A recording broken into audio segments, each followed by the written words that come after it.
welcome back to the Silver River Chairs channel. We're back with a Windsor and talking about beginning the actual weaving process.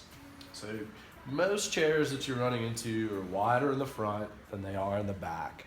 To do rush weaving, the rush pattern needs to be done on a rectangular area. So you have to fill in this little bit of extra space on either side so that you are working with an area that is completely rectangular. You have this is the same length as this here.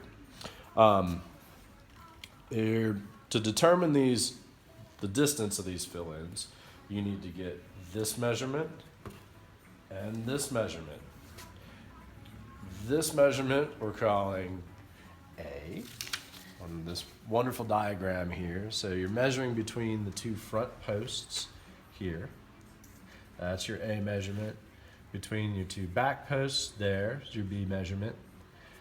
You're doing A measurement minus your B measurement divided by 2 gives you this fill-in space.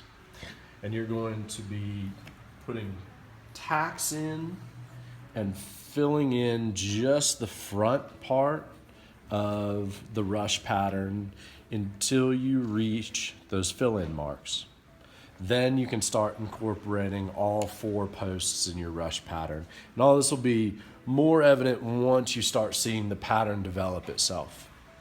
For this particular chair, it was 10 3/4 on the front and 9 1/4 on the back, which left us with 3/4 of an inch on either side that we have to fill in order to make the rectangular pattern.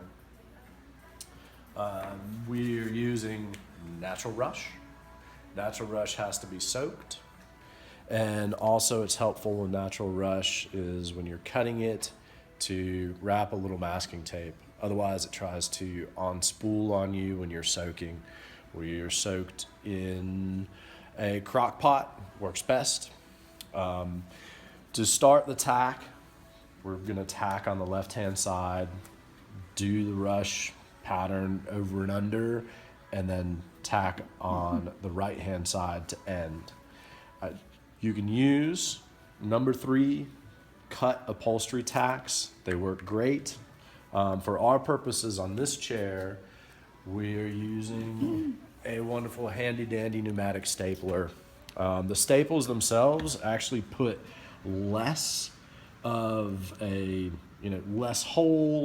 The holes are smaller in the side than an upholstery tack. We like them better.